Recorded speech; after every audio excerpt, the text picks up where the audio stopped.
As I said, this incident, as we have this case in hand, these three young women were trying to repair the AC in their rented house, and this worker came and they were trying to fix it. In the process, some debris and dust fell on the floors below them, and seemingly those owners of or the occupants of that room came up, and it started as a confrontation.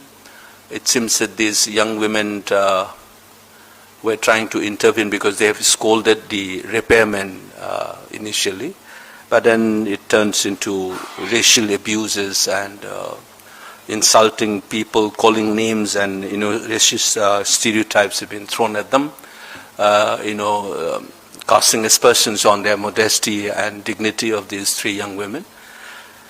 And the police has filed an FIR invoking Section 79 and Section 351(2) and Section 3(5) and Section 196 against this culprit, and we demand that stern action should be taken against the culprit, even though this is not an isolated event.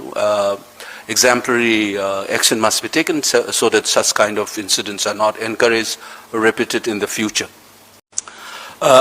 Generally, one of the things that we have noticed over the years is that especially our young people from the region who either come here for education or for work, they have been subjected to this kind of discriminatory practices and violence. The general attitude among us tend to look at it as individual prejudices. These are not individual prejudices. This is deeply structural. This is a byproduct of larger exclusion of the regions. If you have heard my speech in Parliament, I have reminded this country that the Northeast has been removed from history textbook in school in this country.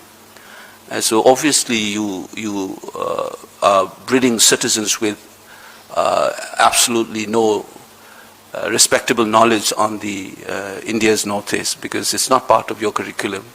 So they become invisible, like a lot of people in this country. They have been marginalized in the process. The process of othering has created rooms for stereotypes to fill in. So that is why I said this cannot be reduced to an individual prejudice. This is a larger structural problem. Our girls have been looked upon through a lens where their sexual morality has often been questioned, including in this, wo bola gaya ki aap parlor kholo kind of things, that kind of a thing.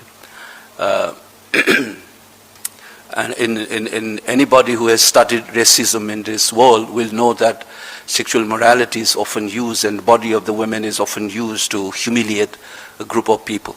You see this in caste violence, you see this in religious violence, and unnecessary stereotypes have been thrown at these young women, including their dresses. And I have often said this: if the spaghettis and hot pants, mini skirts and all these things were only worn by girls and women from the Northeast, many of the shops and boutiques in Delhi and metropolitan cities in this country would have gone bankrupt long time back.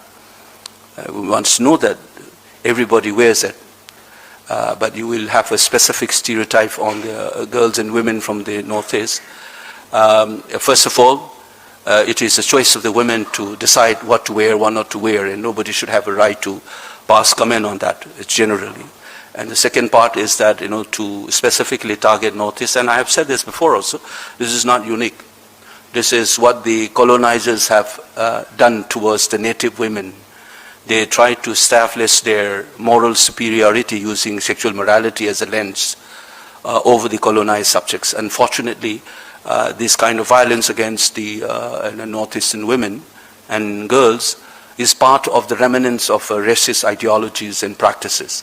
And this must be squarely condemned, and we must also fight against this kind of discriminatory practices perpetrated against the women in the region. Luckily, the Delhi police has taken up actions on this, and I hope that they follow up their FIR and ensure that justice is done and exemplary punishment is given to these culprits. so that such behavior is not encouraged in the future.